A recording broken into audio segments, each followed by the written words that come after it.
Bismillahirrahmanirrahim. Assalamualaikum warahmatullahi wabarakatuh. Innal hamdalillah, salatu wassalamu ala Rasulillah. La haula wala quwata illa billah.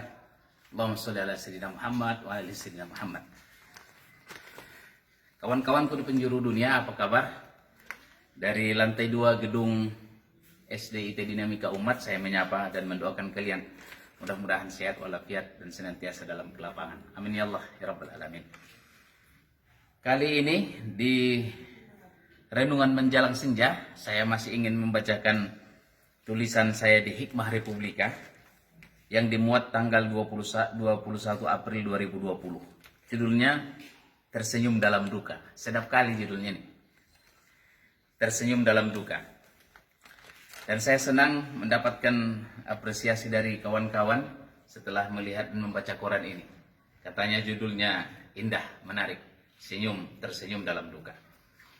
Lagi-lagi tulisan ini saya buat karena menyikapi suasana yang berduka di seluruh penjuru dunia. Kita berduka, negeri kita berduka. Banyak sekali orang sekarang kehilangan pekerjaan. Banyak sekali yang di PHK, banyak yang dirumahkan. Kita pun sudah di lockdown, sudah berada di rumah hampir 5 minggu, dan itu lama sekali. Dan pada saat-saat seperti ini, emosi kita seringkali tidak terkendali. Kadang sekarang tersenyum pun susah, ketawa pun susah. Nah, karena itu saya tulis ini, tersenyum dalam duka.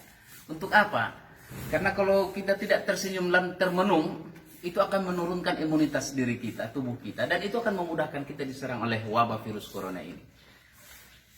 Yakinlah teman-temanku sekalian, Allah ciptakan segala sesuatu di alam semesta ini berpasang-pasangan. Dan ini ayat yang paling sering kita baca dalam surah Yasin. Subhanalladzi khalaqal azwaja kullaha mimma tumbitul ardu wa min anfusihim wa mimma la ya'lamun.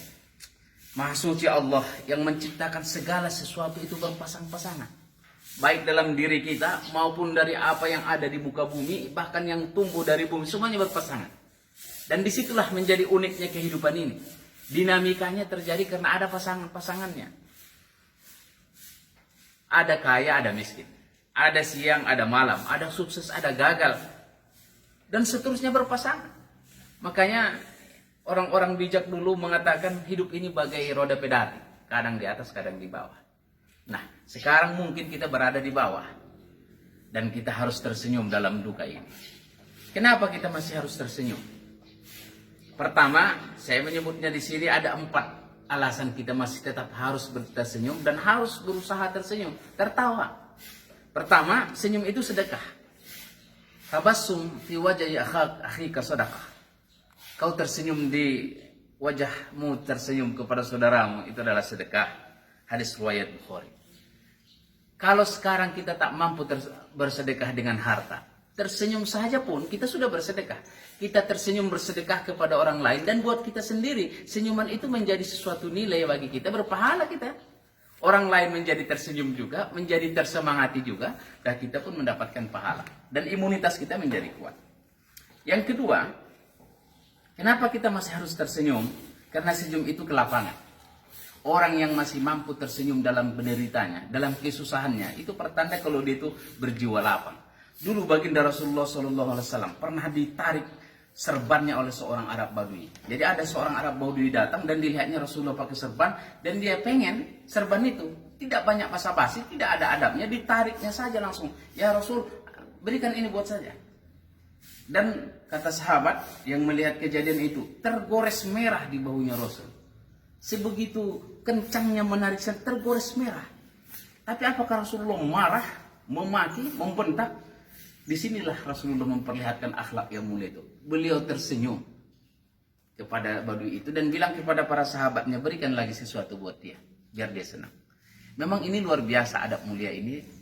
Susah untuk kita lakukan, tapi begitulah ajaran Rasulullah kepada kita. Karena senyum itu adalah kelapangan. Yang ketiga, senyum itu kemuliaan. Orang yang masih bisa tersenyum dalam kesusahan, dalam duka, itu pertanda kemuliaan dirinya.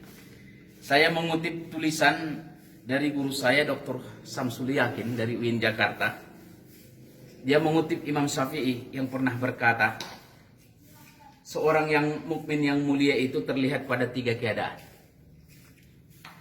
menyembunyikan kemiskinan sehingga dikira berkecukupan, menyembunyikan kemarahan sehingga dikira memaafkan, dan menyembunyikan kesulitan sehingga dikira dalam kenikmatan. Luar biasa. Dan semua itu dalam kedukaan, dalam kesusahan, tapi tetap bisa tersenyum. Karena itulah tandanya senyum itu adalah kemuliaan. Dan yang keempat, senyum itu pengharapan, optimisme.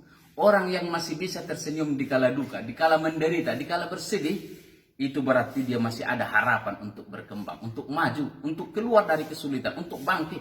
Karena meyakini inna ma'al usri yusra. Dalam setiap kesulitan ada kemudahan. Setelah kesulitan ada kemudahan. Setelah gelap, muncullah terang.